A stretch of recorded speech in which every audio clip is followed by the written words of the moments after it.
Did you know a British news anchor tried to humiliate a Filipino colleague on live TV and accidentally triggered the most viral clapback in broadcast history? It began as an ordinary weekday morning broadcast, the kind that blends into the background of daily life.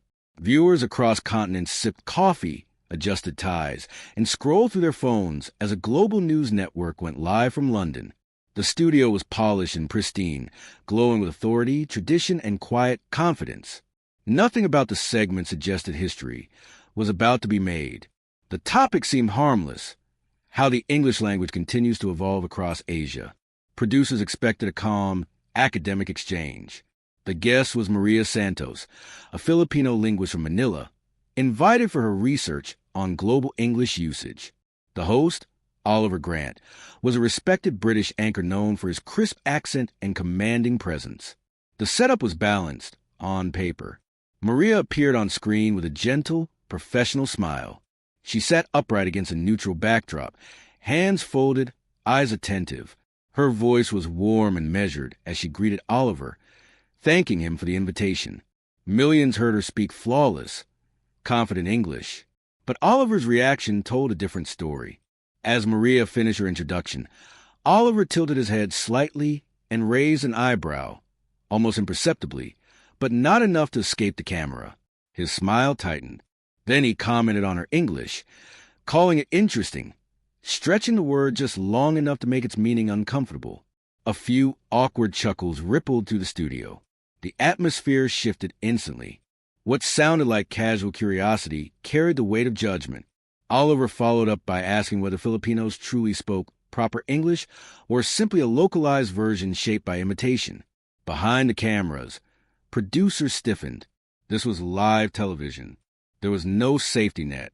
Maria paused, not out of confusion, but composure. What Oliver didn't know was that she had dedicated her life to studying language not only as grammar, but as history, power, and identity. She had grown up bilingual, educated in English, surrounded by it in schools, media, law, and government. English wasn't foreign to her. It was familiar.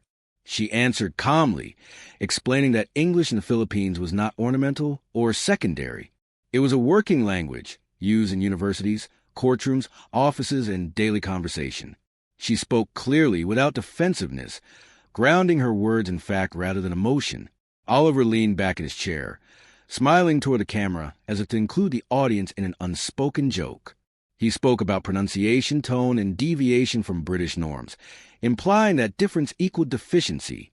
The word different hung heavy, coated in quiet superiority. Then Maria asked a question that stopped everything. She asked what real English actually meant. The silence was brief but powerful.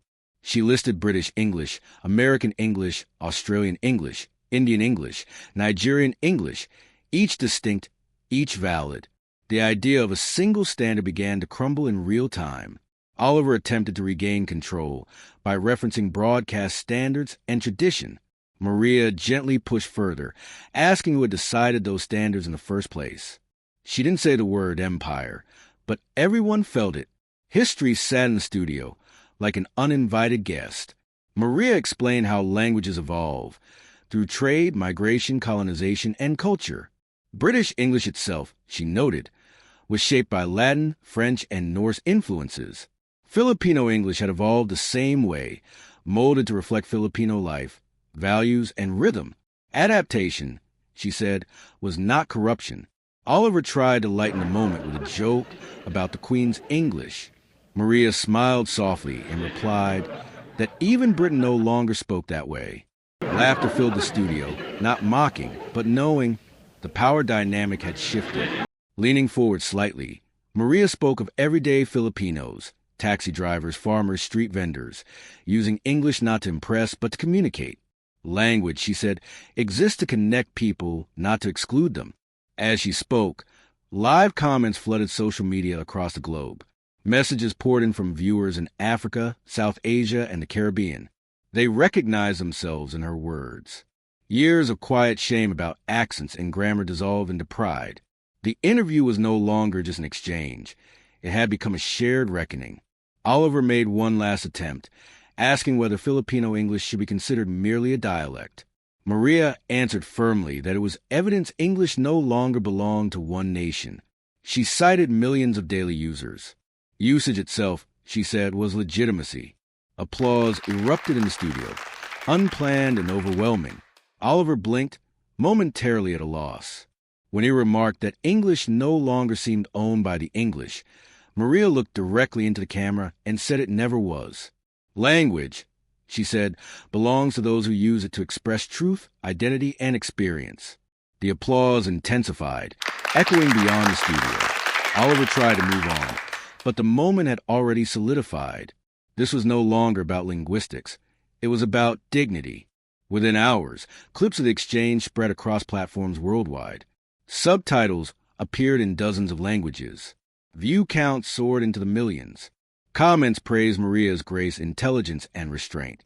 Even viewers in Britain acknowledged the uncomfortable truth she had voiced. The network released a public statement affirming linguistic diversity and inclusion. Shortly after, Oliver posted a personal apology, admitting he had underestimated Filipino English and the people who spoke it. His words were measured, but sincere. The apology went viral too, igniting global discussions about accents, power, and identity. Maria became an unexpected symbol of linguistic pride. Universities invited her to speak. Students quoted her words. Messages arrived from people who had spent their lives apologizing for how they sounded. Weeks later, the network invited Maria back, this time as a commentator. When she returned to the studio, Oliver greeted her with visible respect. The tone was different, equal, human. Something fundamental had changed. In the Philippines, the interview became a cultural landmark. Teachers played it in classrooms. Young people repeated her lines with confidence. Accents once hidden were spoken openly. One viral tweet summed it up. Filipino English spoke in the heart, not the throat. Months later, Maria delivered a TED Talk titled, "The English That Belongs to Everyone." The hall was packed. Millions watched online. She spoke that day not with anger, but gratitude, for the chance to speak truth with grace. She told the audience that mockery could become opportunity when met with clarity and kindness. She spoke of identity, resilience, and the quiet power of knowledge. The standing ovation was immediate.